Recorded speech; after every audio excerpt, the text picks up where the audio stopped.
मैं यहाँ पे देख रहा हूँ तो बहुत ही हर्षोल्लास मुझे दिखाई दे रहा है कि जो हमारे साथी है आज भरी ठंड के अंदर यहाँ पहुंचे हैं। और जैसा कि आप सबको मालूम है कि जो सरकार की आज के समय के अंदर नीतियां हैं वो जनता को दुखी करने वाली जो नीतियां हैं उनकी राह पर ये सरकार आज चली हुई है। चाहे कोई भी मुद्दा हो, चाहे आप रोजगार का मुद्दा ले लीजिए, चाहे महंगाई का मुद्दा ले लीजिए, चाहे देश के अंदर जो सांप्रदायिकतावाद फैलाया जा रहा है उसका मुद्दा ले लीजिए, आज सारी जगह पर जनता को परेशान करने का आज सरकार ने जो है एक शिकंजा कसा हुआ है। तो साथियों, मैं एक नौजवानों के बीच में रिप्रेजेंट करता हूं और उसी से लेकर संबंधित कुछ मुद्दे आप लोगों के बीच में रखूंगा। जैसा कि आप सबको मालूम है कि 2016 के अंदर सक्षम योजना चलाई थी सरकार ने। आप सबके बच्चे भी उस योजना के अंदर शामिल होंगे और जैसा कि सरकार ने वादा किया था कि हम जब सत्ता में आएंगे तो 2 करोड़ नौकरियां जो है सेंटर में देंगे और हरियाणा सरकार जो वादा किया था कि 2 लाख रोजगार जो है हम हर साल जो है हरियाणा के अंदर देंगे।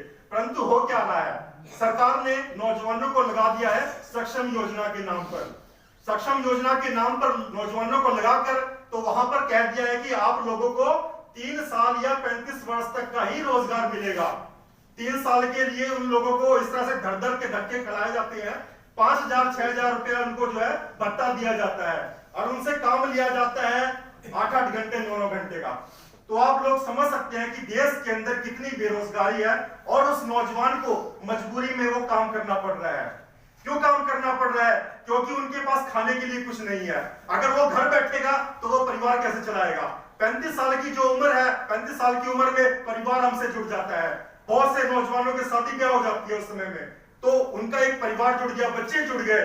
तो इस चीज को देखते हुए हम आज ये सरकार से मांग भी करते हैं और हमने पिछले महीने ही दिल्ली के अंदर प्रदर्शन भी किया था बनेगा कानून को लेकर कि देश के अंदर Bhagat Singh national employment guarantee act लागू किया जाए, जिसके अंदर हमने बात की थी ऑल इंडिया यूथ फेडरेशन की तरफ से। ऑल इंडिया यूथ फेडरेशन ने कहा था कि देश के अंदर Bhagat Singh national employment guarantee act कानून लाया जाए, जिसके अंदर हमने मांग रखी है सरकार से कि हर नौजवान को रोजगार दिया जाए। अगर सरकारें रोजगार ना दे पाए तो उसको जीवन यापन के लिए उसको जीवन भर भत्ता मिलना चाहिए, उसकी शैक्षणिक योग्यता के हिसाब से उसको रोजगार मिलना चाहिए। हमने ये बात सरकार के बीच रखी हुई है। तो साथियों, इन्हीं मुद्दों को लेकर हम जनसंघर्ष मोहल्ले में, अपने एरिया में, अपने बच्चों की फीसों के लिए, चाहे वो 134 का मामला हो या कुछ और हो, उसके लिए लड़ाई करते हैं। मैं कहना चाहता हूँ जो आज हम यहाँ इकट्ठा होकर के बातचीत करने के लिए आए वो ये है कि कम्युनिस्ट पार्टी काम करने का, कम्युनिस्ट पार्टी का तरीका ये है, जो लोग हमारे संगठन के अंदर काम करते हैं, हो सकता है उसका कोई राजनीतिक तौर पे वो किसी और पॉलिटिकल पार्टी के साथ भी जुड़े हुए हों, लेकिन जो हमारे जन संगठन होते हैं उन जन संगठनों में जन साधारण किसी भी पॉलिटिकल पार्टी में काम करते करते हमारे जन संगठन के अंदर काम कर सकता है। अगर उसके बाद जन संगठन में जुड़ने के बाद उसको हमारी विचारधारा ठीक लगे, हमारा काम लड़ने का जज्बा ठीक लगे कि हम लोगों के लिए लड़ाई लड़ रहे हैं, तो वो व्यक्ति कम्युनिस्ट पार्टी की मेंबरशिप ले सकता है। कम्युनिस्ट पार्टी जो उसका एक सिद्धांत है, कम्युनिस्ट पार्टी मार्क्सवाद पर आधारित एक पार्टी है। देश के अंदर वैज्ञानिक समाजवाद बनाना चाहती है। वो सामने तस्वीरें आपको नजर आ रही हैं, मैं आपको तस्वीरों के माध्यम से क्यों बताना चाहता हूँ। जो 3 तस्वीरें लगी हुई हैं जिनके अंदर एक सामने कार्ल मार्क्स की तस्वीर लगी हुई है। इन्होंने कम्युनिस्ट पार्टी का सबसे पहले फलसफा विचारधारा को लिखा, क्योंकि उससे पहले ये सोचा जाता था कि अगर अमीर और गरीब ये जो है ये मेरी किस्मत में मेरी अपने कर्मों की वजह से, लेकिन इन्होंने कहा कि नहीं, अमीरी गरीबी या लूट ये एक अलग मामला है। देश के अंदर, दुनिया के अंदर एक लूटने वाली जमात है और एक लूटने वाली है। जो लूटने वाली जमात है उसको रिप्रेजेंटेशन जो करती है वो कम्युनिस्ट पार्टी करती है। सबसे पहले कार्ल मार्क्स ने वो विचार हमारे बीच में दिया, और उसके बाद जो बीच में फोटो लगी है, जो यहाँ पर ये फोटो लगी हुई है लेनिन की, ये वो व्यक्ति है जिसने सबसे पहले मजदूरों और किसानों का राज स्थापित करके ये दिखाया कि जहां पर मजदूरों और किसानों का राज स्थापित किया जाता है वहां मजदूरों के लिए, गरीबों के लिए, आम जनता के लिए, उनके बच्चों की पढ़ाई फ्री हो सकती है। इन्होंने फ्री करके दिखाई, इन्होंने इलाज फ्री करके दिखाया। घूमे और लोगों को ये समझाने की कोशिश की कि कम्युनिस्ट पार्टी और इसमें इसके अंतर्गत जो जन संगठन जो वर्क कर रहे हैं उनका काम करने का तरीका दूसरों से कैसे अलग है और हम जन समस्याओं के ऊपर कैसे काम करते हैं। मैं हरियाणा महिला सभा के ऊपर काम करती हूँ और हम महिलाओं की जो समस्याएं हैं, जैसा कि जब भारत आजाद हुआ सन 47 में और 1950 में जब संविधान लिखा गया, उसमें एक लाइन जो प्रस्तावना के अंदर भी आई कि सभी लोगों को समान दर्जा दिया गया है, लेकिन उसमें महिलाएं भी आई।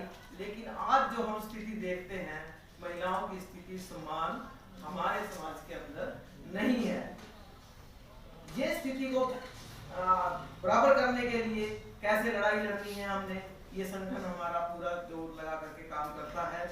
लेकिन बुराइयां अगर आप देश के अंदर देखो और अपने हरियाणा के अंदर देखो, जो 2 दिन पहले की घटना ये आई हुई है कि हमारे जो सरकार के अंदर जो मंत्री बैठा हुआ है संदीप सिंह, वो एक महिला खिलाड़ी को परेशान किस तरीके से किया, ये एक खबर पूरे तरीके से वायरल हो रही है। उसको किस तरीके से टॉर्चर करता है वो मानसिक स्थिति के ऊपर, और उसके कपड़े फाड़ दिए जाते हैं। तो ये स्थिति हमने देखने के लिए इस देश को आजाद नहीं करवाया था, और हम आए दिन सुनते हैं कि हमारी महिलाओं और लड़कियों के साथ बलात्कार की खबरें हम हर रोज सुनते हैं। लेकिन उसके आपको तरीके कैसे करने पड़ेंगे, क्या कैसे उसका निवारण होगा, कैसे ये दिमाग के अंदर जो बैठे दिमाग के अंदर कीड़े हैं हम लोगों के, वो कैसे साफ होंगे। इन समस्याओं के निवारण के लिए भी हमें अपने महिला संगठन हमारा जो है काम करता है लगातार। इसके लिए हमें बार-बार सेमिनार लगाने चाहिए, और मैं आप महिलाओं से जितनी भी आई हुई हैं, मैं यही गुजारिश करूंगी कि इसको जितना आगे बढ़ाया जा सकता है उस संगठन को आगे बढ़ाया जाए, ताकि हमारी बेटियां और बहुएं जो हैं आगे सुरक्षित रह सकें। इसके साथ साथ देश के अंदर महंगाई की मार बिल्कुल पूरी तरह से पड़ी हुई है। महंगाई की जो मार है वो हम महिलाओं के ऊपर सबसे ज्यादा गिरती है। हम महिलाएं इस चीज से बहुत ज्यादा तंग होती हैं। आज किस मुद्दे को लेकर आपने यहाँ पे प्रोग्राम किया है? जो आज जो है भारतीय कम्युनिस्ट पार्टी का जो स्थापना दिवस 26 दिसंबर का था, उसका पूरा हफ्ता जो है भारतीय कम्युनिस्ट पार्टी जिला यमुनानगर की ओर से पूरे सप्ताह गाँव के अंदर अभियान चलाया गया, और आज उसका समापन के रूप में जिला दफ्तर CPI यमुनानगर के अंदर ये स्थापना दिवस मनाया गया, जिसके अंदर अलग अलग संगठनों से, जिसके अंदर एटक और भवन निर्माण से, खेत मजदूर यूनियन से, वह अलग अलग संगठनों के साथी यहाँ इकट्ठे हुए थे और कम्युनिस्ट पार्टी के बारे में यहाँ बताया गया, जिसके अंदर भारतीय कम्युनिस्ट पार्टी के राज्य के सेक्रेटरी कॉमरेड दरियाव सिंह कश्यप व अन्य नेतागण यहाँ पर उपस्थित रहे। किन मुद्दों को लेकर यहाँ पर आज शामिल हुए हैं लोग, और किस मुद्दे को आगे, क्योंकि बहुत तरह के मुद्दे हैं ना, राशन कार्ड से संबंधित है, उसके ऊपर क्या पार्टी काम कर रही है? ऐसा है कि अभी जब हम जन जागरण अभियान पूरा हफ्ता गाँव के अंदर गए, और इसी दौरान लोगों ने हमें बहुत सी समस्याएं बताई। जिस तरीके से सरकार के द्वारा राशन कार्ड जो लोगों को जो फैसिलिटीज़ मिल रही थी उनको काट दिया गया, लोग बहुत परेशान थे, वो भी आज लोगों ने यहाँ पर उठाया। इसके अलावा जो हरियाणा के अंदर बिजली विभाग के द्वारा लोगों के ऊपर 10% सिक्योरिटी के नाम पर हर महीने जो पैसा जो है उनके बिलों में लग करके आ रहा है, इसको भी उठाया गया। और इसके साथ ही जो विकलांग पेंशन के अंदर जिन लोगों की 100% डिसेबिलिटी थी, लेकिन पिछले दिनों सरकार के द्वारा ये कहा गया कि यूआईडी नंबर के तहत आप अपना विकलांगता प्रमाण पत्र बनवाएं। और वो जब विकलांगता प्रमाण पत्र बनवाने के लिए सिविल हॉस्पिटल के अंदर गए तो उनका 100% की बजाय उसको 82%, 80% कर दिया गया।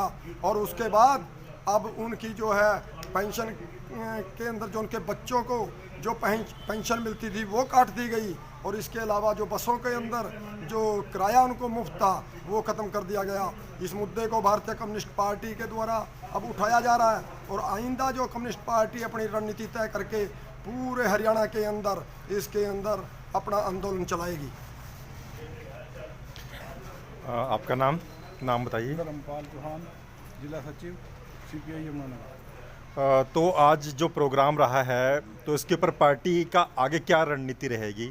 कम्युनिस्ट पार्टी आंदोलनों की पार्टी है, शुरू से आंदोलन करती रही है और आगे भी जो जन समस्या